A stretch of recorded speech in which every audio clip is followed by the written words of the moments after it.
Wilujeng pepanggihan, Sutresna Budaya, pripun kabaripun? Mugi-mugi tansah sehat tanpa obat, lemu tanpa jamu, lan seger tanpa dokter. Ditambah rezekine lancar. Ing kalodhan menika, kula badhe maosaken crita cekak kanthi irah-irahan Kolor Ijo Kembang-kembang. Kaserat dening Evi Wijayana Putra. Kapethik saking kulawarti panyebar semangat. Nomor 303 gangsal 11 Agustus tahun 2026. Monggo Sutresna Budaya sugeng midhangetaken.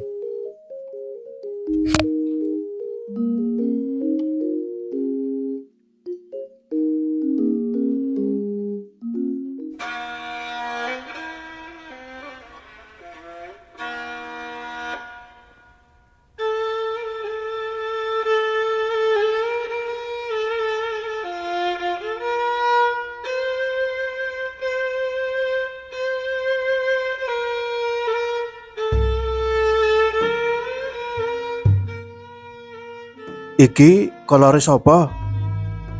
Arpin takon kanthi sengol.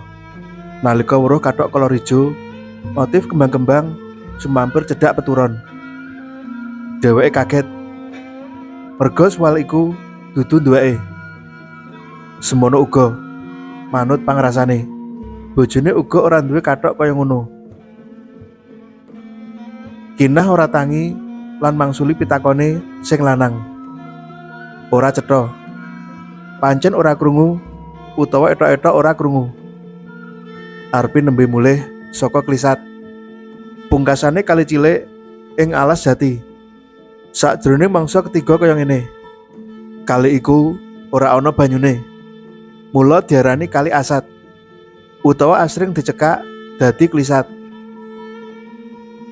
Klisat nyegar Pedukuhan Miwir.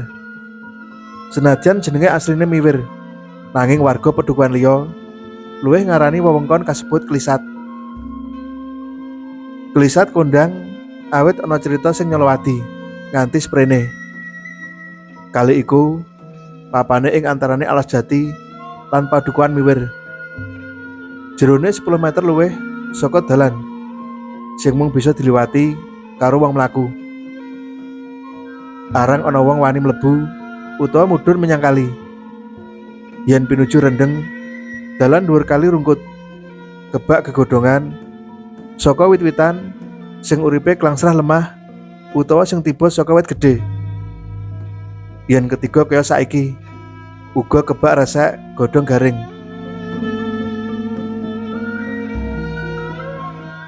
Sing jalari klisat kondang. Saben ngadepi mangsa rendeng mesti ana kewan mati ing jerone. Saben mangsa ketiga pancen ana wae kewan mudhun saka gunung ing sak dhuwure pedukuhan kasebut. Akeh-akeh celeng, nanging tau ana macan. Kewan-kewan iku mudhun golek pangan awit ing dhuwur wis ora ana sing bisa dihalap. Saben bengi warga jaga-jaga jagani yen ana kewan mudhun. Senadyan celeng mung nyolong tela, nanging tetep nyuda jatahe pangan manungsa. Apa meneh yen sing mudhun macan, bisa-bisa wedhus lan pitik sing bakal dadi mangsa. Saben wong-wong sing padha jaga cubriya ana kewan mudhun, nuli padha tumandang ngoyak. Angkae ora kudu ngrangket, jalaran wis dadi pakulinan yen kewan sing doyak mau ndelik ing klisat. Akeh-akehe mesti kejiret oyot wit-witan, ora bisa uwal nganti tekaning pati. Upama tekane kewan saka gunung ora konangan. Kadangkala uga ana sing kesasar nyempung klisat kanthi mati. Yen wis dadi bathang lan ambune gambreng tekan dhuwur, ateges mangsa ketiga wis bakal rampung gumanti rendeng. Udan bakal teka.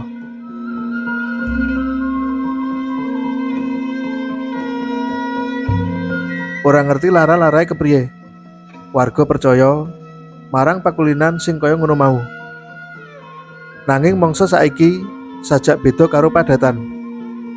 Gondo bathang wis ndulek irung wiwit 3 dina kepungkur.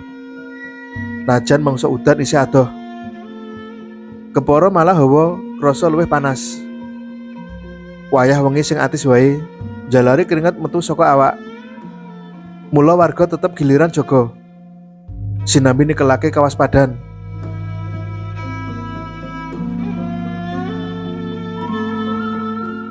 Kang, ora metu jaga? Kinah takon marang Arpin. Awakku kok krasa ora kepenak. Wangsulane Arpin. Ora kepenak piye? Aras-arasen wae. Coba ngombe yo iki. Kandhane Kinah, sinambi ngulungake obat kemasan. Apa iki? Yen tulisane iki kanggo wong sing masuk angin. Kok duwe kaya ngene? Saka ngendi? Arpin takon meneh, sinambi nampani obat iku saka Kinah. Saka Budukoh bareng karo ngeterake beras wingi kae. Budukoh? Arpin batin sinambi nyecep isine obat sirup ing plastik tipis persagi iku. Krasa kejamu ana jaine, seger. Nanging ora ngowahi rasane awak sing sak temene pancen ora lagi loro. Anggone ora kepengin metu jaga, ora jalaran awake ora kepenak. Nanging lagi nuruti pangrasane ati. Arpin sujono awit waktu-waktu iki. Bojone kok kerenteke gede, ngelingake supaya dheweke melu jaga kampung. Jamu kemasan tipis pesagi sing jarene saka Budukoh iku. Nambahi sujono sing sawetara wektu iki nyelimuti atine. Sakjroning mangsa ketiga, omahe ora kekurangan pasadian pangan. Sak temene dheweke gumun. Wis bola-bali saben mulih saka ngarit golekake pakan wedhus. Ana barang-barang kebutuhan padinan cumawis ing meja. Beras, lenga, jajan. Kadangkala uga wawan.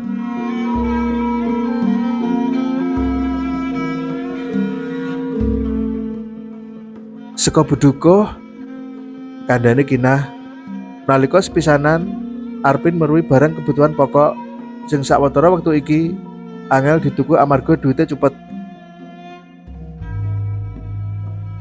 Apa Budukoh dong prai? Kok tindak mrene? Arpin takon, awit garwane Pak Dukoh iku ngasta dadi guru ing kutha. Ora ngerti, iki mau mampir sedelo sajak kesusu, njur enggal tindak meneh. Arpin ora sujono nalika sepisan pindho bojone kandha ngono. Nanging sakwise bola-bali ana cawisan sembako. Tukul rasa sing ora sabaene. Dheweke sing saksuwene iki sesambungane karo Pak Dukoh wong biasa-biasa wae. Kaya warga liyane. Kok kari-kari iki ana kawigaten mirunggan saka Budukoh. Saben-saben diastakake beras, lawuh, panganan, wawan. Malah anake disangoni yen pinuju ketemu. Sing dadi pitakon meneh. Apa Budukoh isih kober yen saben wektu dadak mampir menyang omahe. Sakwise merui kathok kolor ijo sumampir dipan. Rasa sujanan Arpin tansaya ngebaki atine. Bengi sadurunge nemu kathok iku, Arpin isih kumpul karo warga liyane ing gerdu. Sanadyan sakawit ora arep budal jaga, nanging merga direngake bojone sakwise diwenehi jamu rasa jahe ing plastik tipis pesagi kae, usana dheweke menyang. Wengi tansaya atis, wancine wis lingsir adoh. Arpin ngrukupan sarung ing antarane tangga teparo nalika keprungu pamite Pak Dukoh sing ngagor-agori. Aku mlesek ya, sesuk meruput kudu ning kecamatan, Je. Nggih Pak Dukoh, monggo. Sawetara warga mangsuli. Arpin ora nanggapi jalaran wis krasa ngantuk. Nanging sanalika ngantuke ilang lan gregah tangi nalika kelingan rasa sujanane sing wis pirang-pirang minggu iki nggubel atine. Aku mlesek ya. Wetengku kok ujug-ujug slemat-slemet kaya ngene. Tanpa ngenteni wangsulan, Arpin mlaku rerikatan ninggalake gerdu. Awake bergas waras senajan ngakune lara weteng.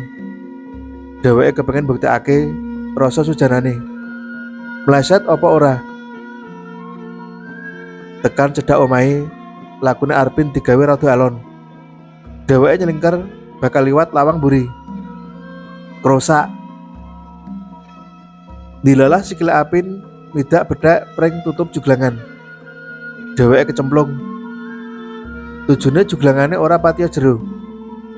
Arpin kerekalan munggah kanthi pancatan pring sing jeblos kepidak mau. Nalika meh tekan dhuwur, dheweke weruh klebate wong metu saka lawang pawon. Kanthi cahya sing remeng-remeng saka rembulan moblong. Arpin ngoyak wong iku. Ora ketara sapa. Nanging wong iku mlayu tumuju ing alas. Nyasak grumbul lan seliat-seliot ana sak selane wit-witan garing. Arpin kelangan lacak nalika tekan tepine klisat.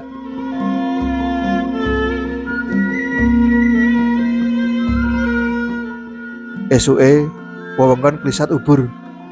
Rame. Kabar Pak Dukuh ilang. Pirang-pirang dina durung ketemu. Gondo badang saka jero klisat sangsa nyogro irung. Warga padha bungah. Jalaran yen ing jero kali ana badang. Ateges mangsa ketiga dawa iki enggal gumanti mangsa udan. Nanging uga isih umyek padha pitakon ing endi dununge Pak Dukuh. Sing ngerti wangsulane mung siji, Arpin. Saiki Pak Dukuh nang isor kono. Upama jujur, Arpin bakal kandha ngono marang warga sing padha mitakonake ilange Pak Dukuh. Nanging ukara iku ora diucapake. Awit kene gelo.